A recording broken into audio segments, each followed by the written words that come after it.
So, mga sangkay, alamin po natin ang report. Medyo nagkakagulo daw po ngayon sa iba't ibang panig ng ating bansa dahil po sa pagkakadali o pagkakahablot kay former President Rodrigo Duterte ngayon, mga sangkay, na on the way na papunta pong Netherlands.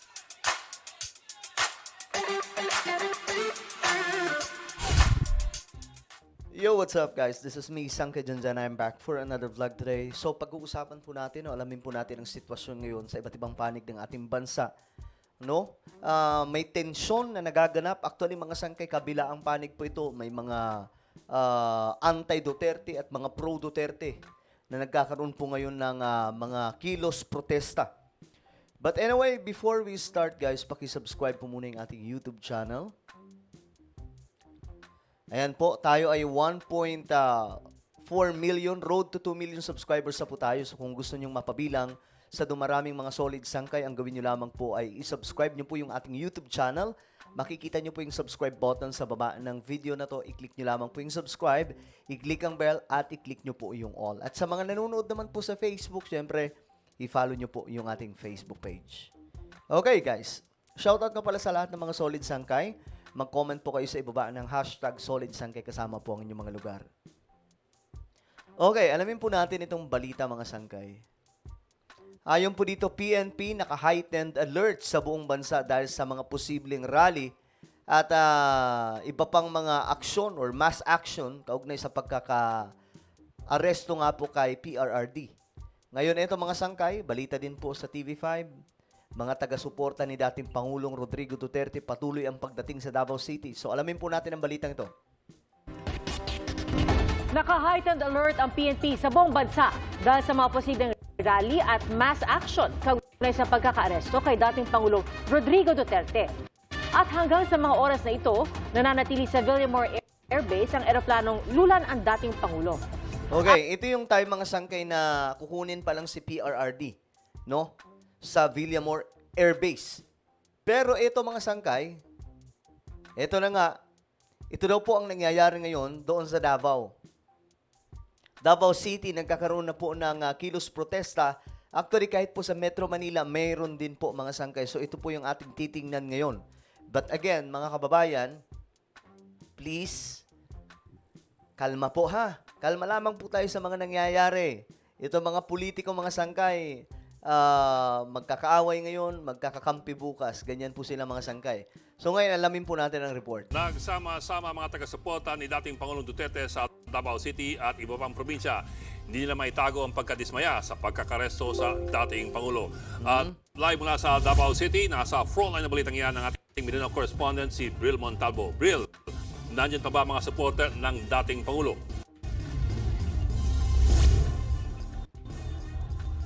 Bok, alam mo, kakatapos lang ng isinagawang pagtitipon dito ng mga taga-suporta ni dating Pangulong Rodrigo Duterte dito nga sa Rizal Park sa Davao City. Hanggang sa ngayon ay hindi pa rin pumupunta dito or nakilahok ang magkapatid na sina Mayor Baste Duterte at Congressman Pulong Duterte.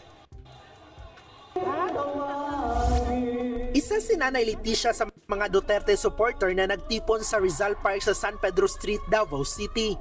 Sumikip daw ang kanyang dibdib nang malamang inaresto si Digong. Aniya, ipagdarasal na lang niya kung anuman ang kahihinatnan ng dating Pangulo. Naiiyak ako. Bakit siya kukunin na? Mabuting tao man si Digong. Magdadasal na lang ako na hindi siya dadalhin sa ibang bansa. Wala mga sangkay, si former President Duterte ay nandoon na po ngayon, no? Nasa ibang bansa na po ngayon mga sangkay. Dinala na po doon at on the way na po. So, well, ito na po ay nangyayari ngayon mga sangkay at wala na po tayong kumbaga magagawa sa event na ito. Talagang nangyari mga sangkay na wala na pong naging proteksyon dito si former President Rodrigo Duterte. Dahil para po sa inyong kaalaman, ang proteksyon po sana ni former President Rodrigo Duterte ay si PBBM. Kaya nga lang, mga sangkay, ang nangyari, yung kanyang kaibigan na siya nang poprotekta sa kanya sa mga dilawan kinalaban po niya. Inatake po niya ng inatake at kung ano-ano po mga sinabi kay BBM na dahilan kung bakit hindi na po gumalaw si PBBM at eto na nga mga sangkay, umabot sa punto na wala na. Dinala na po si PRRD doon sa Netherlands. So alamin pa po natin ang ibang update tungkol dyan. Ang mag-asawa namang ito na mula Sultan Kudarat, dumayo pa sa Davao City para ipakita ang suporta sa dating Pangulo. Nagdala pa sila ng tarpaulin na may katagang "We Stand with FPRRD." We stand for Tatay Digong. We believe in him. Sana ma-okay na ito lahat. Manindigan siya. Tsaka sana healthy siya doon. Wala mangyaring masama.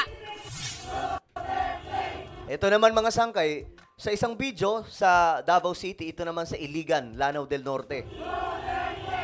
Bukod sa Davao City, nagtipon din ang mga taga-suporta ng Pangulo sa ibang lugar. Gaya na lang sa Iligan City, Lanao del Norte, kung saan may mga nagsindi ng kandila sa bahagi ng National Highway sa Barangay Poblasyon.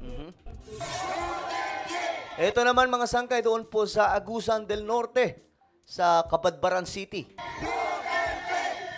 Sa Cabadbaran City sa Agusan del Norte, nagsama-sama ang mga supporter ni Digong sa Rizal Park. Sabay-sabay din nilang isinigaw ang pangalan ni Duterte. Ang anak ng dating Pangulo na si Davao City Mayor Baste Duterte may patutsada laban sa kasalukuyang administrasyon. Sa kanyang post sa mga social media account niya, iginiit niya ang political maneuver daw ni Pangulong Bongbong Marcos ang pag-aresto sa kanyang ama. Guys, ito lang masasabi ko dyan mga sangkay. No, alam nyo, kung si PRRD hindi po nasulsulan ng mga nakapaligid sa kanya, hindi po sana aabot sa ganito eh. Kasi alam nyo, from the very start, si PBBM, consistent po, matigas po talaga siya. Pinapagalitan pa nga po niya yung ICC, di ba? Pero, mga sangkay, siyempre, tao lamang po, napupuno. Dahil nga po sa mga pag-atake sa kanya. At ito na po ang nangyari, pinabayaan po niya si PRRD. No, wala pong direktang involvement si PBBM eh. Kasi matagal na po itong kaso. 2017 if I'm not mistaken, 2017 or 2018, mga ganun po 'yun mga sangkay. I-final nila Trillanes ito. Ngayon, mga sangkay, 2025 na actually, ang tagal po ng panahon, no? Nang inantay bago po may proseso ito.